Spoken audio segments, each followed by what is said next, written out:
Hello, another episode of FoxyNoTail's Minecraft Adventures here in my Bedrock Edition world. And you can see there are some changes, and that's because I've recorded the entire episode and found out after I'd recorded 2 hours worth of playing Minecraft that I didn't have my microphone turned on. So what I'm going to do is I'm going to show you all the footage that I took in the last episode and then sort of cobble it together with a little bit of updates and things like that. But I wasn't very well as it was anyway, so it was mainly like time-lapsey stuff. What we did in the last episode is oh man, how do I even start? It was amazing. There was so much cool stuff going on. First of all, I introduced you to my new character friend, who is called Chuck LOADER. Now, do you want to come out, Chuck? Come on, let's do the intro again. We've already done it once. Can you come over and say hello to everybody? Okay. Hi, Chuck. Are you okay? Yeah. Good. Yeah, we had a good time recording that episode, didn't we? Yeah. Although you had a couple of accidents, didn't you? Yeah.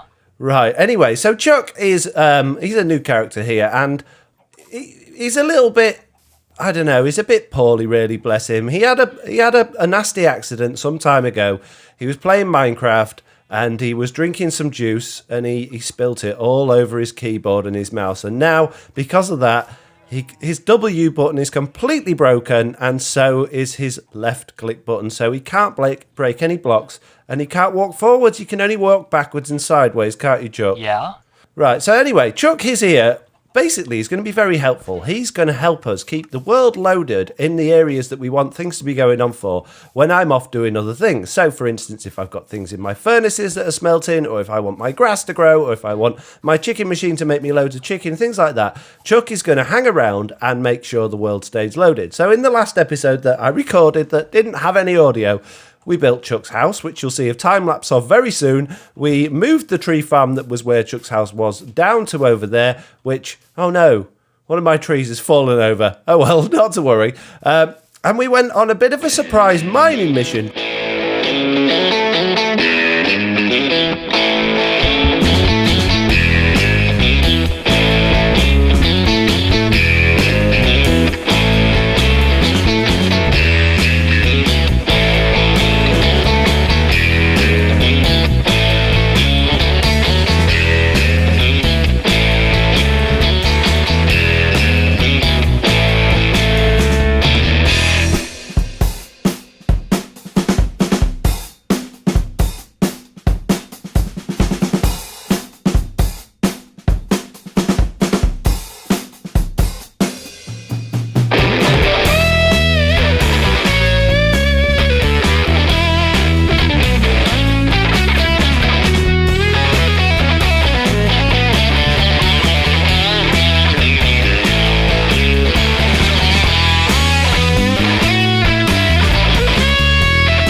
I found a big hole in the floor which led to an absolutely massive network of mines, and because of that, because I don't have a fortune pickaxe, I got a load of diamond ore, we got loads more iron and gold and all these sorts of good things, and I've mined the ore with my silk touch pickaxe because my fortune pickaxe and all of my good stuff, my good bow, my good sword, my good everything, disappeared. Well, it didn't disappear. It broke in the nether because I died and I lost it all. But that wasn't during this episode. That was prior to this episode. And what I'll show you is what I've been up to in the nether.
I am still having some serious nether problems. I've got a donkey. It's not the donkey. It's a new donkey that I got in the last episode. I was so happy to find him.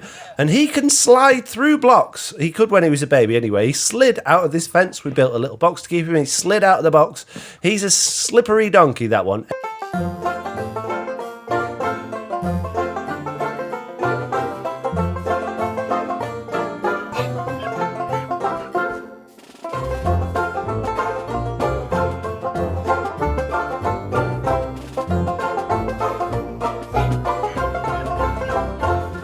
Anyway, yeah, so we found him during the recording of the episode, but before the episode, I went back to the Nether, not to build any more portals or anything like that, but to start work on an area that I'm hopefully going to get some wither skeletons spawn in. But I've had some major issues with the Nether.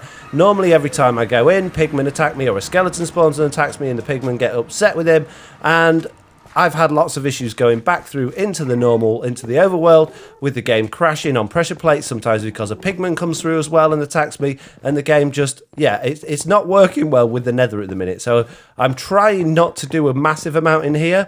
I've made a little bit of a tunnel and a platform over to where our Nether fortress is, and if you've watched my previous episodes, you'll know where this is. And I spent ages and ages and ages building this massive platform here, and what I've been doing is smelting all of these Nether bricks. Now, Chuck's been in here with me, hiding in a little hole, making sure that those furnaces don't turn off while I've been out and about over here. And the idea is, I want to stretch this platform all the way across between all of these areas where there's sort of intersections on these already built nether bridges, because this is generally where withers tend to spawn the most. The other thing I've done is I've set fire and placed loads and loads of torches to tons of the netherrack around to try and keep the light levels up, to try and reduce things spawning elsewhere, because I want things to be primarily spawning over on this platform. Now, obviously we're not getting any at the moment. There have been a couple on here. It's not particularly great, and the reason for that is because there's too much netherrack around it. There's too much other stuff going on. There's too many other places for things to spawn. So it's not been brilliant, but I think once it's finished, if it ever gets finished, it'll be done. But I'm not going to do that in episode. I'm going to do all that outside of episodes, just because it takes so long and it's really, really boring smelting all of this stuff, turn it into nether bricks and doing it. But I have died a whole bunch of times. I've been killed by gas, I've fallen in lavas, I've been killed by pigmen, I've been killed by blazes, you name it, I've been killed. And look, this pigman's now upset with me. No one was upset with me on the way in, but now this one is, and there's not a lot I can do about it other than fight him. But the problem is, if I fight him, then yeah, they'll all attack me, so it's not ideal. Is he friends with me now? See, he's given up. He's not even bothered anymore. It's so strange. Things are not right over here. So are you guys friends with me, or are we going to have problems? No, we're all okay at this particular moment in time. Right now, I'm going to put on the screen a time-lapse of me sorting out the area where the new tree farm went to, and then after that, we'll have a little time-lapse of me building Chuck's house. And while I'm here, I might as well get this magma cream, because it's always useful. I've been making a whole bunch of fire resistance potions, although they always seem to run out just before I fall in lava, which isn't particularly great.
So back in the overworld, not a great deal else. Whoa.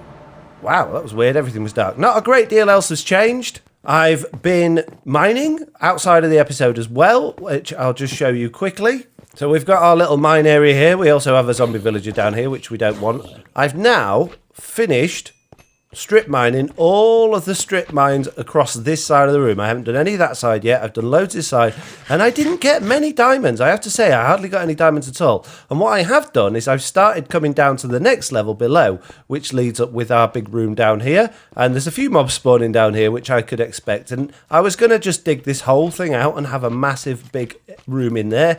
But I decided that digging's going so slow. I've got rubbish pickaxes. I haven't got enough diamonds to make better ones. So I want a beacon. And that was when I decided I was going to start building that big platform in the nether so I can get lots of wither skeletons, so I can get wither heads, so I can fight the wither. So I can... Oh, look. See? The game just breaks when I go on the pressure plates. And yes, I have replaced those pressure plates. I have fixed them. I've moved them. I've changed them. I've made new pressure plates.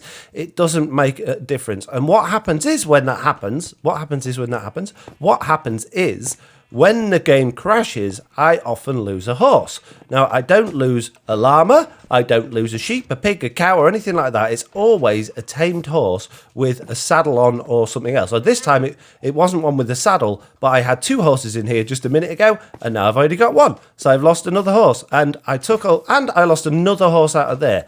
So do you see the issue? So what I have to do is I then have to go to quit the game. I have to go to this button here, and then I have to import a world that I have exported previously, which is like a backup, which undoes all of the work that I've just done. I can then load that one up, which is now this one here, and everything should come back to normal. So there you go. We've got two horses in here, and donkey, and the other one's there, which is fine. But if I've done a load of work since that last one, then I lose it all, which is really annoying. So I'm having to export the game every time I go, before I go into the nether, and every time after I come out of the nether, just so that if the game crashes, I've got a recent export of the world, which is not ideal, but it is a solution. So right, we've seen the time lapse of me building the wood farm. Now it's time for the time lapse of me building Chuck's house.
So there you go. I built Chuck's house. I'm quite happy with it. I've gone for a rustic sort of old sort of rundown style. I've made the floor out of all sorts of different materials and the same around the outside. I put a very high roof on it, and what's one of the things that I'm not 100% sure of. I like the roof on our little chicken machine, but I think the roof on this one, it looks a little bit high up. I think that's the issue with it. I'm not 100% sure what the best thing is, but I also gave Chuck a nice light blue bed that matches his skin, and if we can get Chuck to log back in, because obviously I've reloaded the game, so he's been kicked out. Here he is. Come on. Come on, Chuck. Out you come. There we go. That's it. No, backwards a bit. No, forwards. No, well, you can't go forwards. Left, right. There you go. That's it. There you go. You made it out the door. So there we go. Yeah. So you're quite happy with that little house, aren't you, Chuck? Yeah. And you're also quite happy to just be hanging around here, keeping the chunks loaded for me, aren't you? Okay. Good. So yeah. That's that really. So it doesn't look like much that we've done, but the episode did go on a while. I did a big mining trip. I got loads of stuff. And we also had quite a few funny incidents, such as getting the donkey. The donkey kept sliding out of the fence. He was sliding out of cobblestone. He kept getting trapped in the walls and he was getting hurt. And also Chuck, he got really panicked. And I'll show you a clip of this on screen now. He saw a creeper. He went running off backwards. He went completely the wrong way and the creeper blew him up.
Poor old Chuck, because he can't run forwards, he panics, he runs the wrong way, and he normally ends up getting killed, which isn't ever so good, is it? But there we go. So that's pretty much it. So I tied the donkey up, which seems to have made him stay, and now he's grown up. We can actually put a saddle on him, and we can tame him. Now, he's not tamed yet, so let's take a couple of things out of our hands. Let's see if we can tame this guy, and hopefully... There we go, that was quick and easy. Hopefully he'll have a nice big full inventory like the last donkey did, because if he does, I'll be very, very happy. So let's grab a saddle, although I didn't put a saddle on him because I've lost 2 saddles now because of the horses disappearing, which is why I took the horse armor and the saddles off everyone. Although I did get a new saddle from the Nether, which is pretty good. And I also found diamond horse armor in the Nether, but then fell in lava and lost it. So let's see, have you got a full inventory, donkey? Yay, he has. Maybe all donkeys do then, but that's great. So he can come to the desert with us now. And if I had a name tag, I would name him, but I don't think I do. No, it doesn't look like I've got a name tag. I do have another ender pearl, though, so we can make another ender chest while we're here, because they're always very useful. And I'm going to put this ender chest into my enchanting room, because I like to keep my diamonds in my ender chest, but then, although there is an ender chest here and there's one up there, it's very inconvenient when I come in here and I want to enchant something, and I can't get any diamonds because they're in the other room. So I'm going to put... Oh, no. That was a silly idea. Now I'm going to have to get a silk touch pickaxe and get that back down again. There we go. Let's pop it there instead. So now I can keep my diamonds in there, which means that I've got access to them while I am in here, which is great. That's loads better. Does it work? Yay, it worked that time. So I don't know what else I can do in this video now, because yeah, it all went wrong. But don't worry about that. Let's end the video here, and hopefully you've enjoyed this shorter than normal video, and hopefully it's all gone okay for you. So anyway, if you did like this video, please do leave a like, and if you haven't already, please do subscribe, and hopefully I'll see you all in the next one. Thanks very much for watching. Bye! Thank you for watching my video. I hope you enjoyed it. Here's another one you might like, and if you don't fancy that one, why don't you go to my channel page and see what else there is. There you can find all of my videos and playlists, so you can watch a video whenever you want. And don't forget, you can also subscribe to get notified whenever I release a new video, so you never miss out on anything.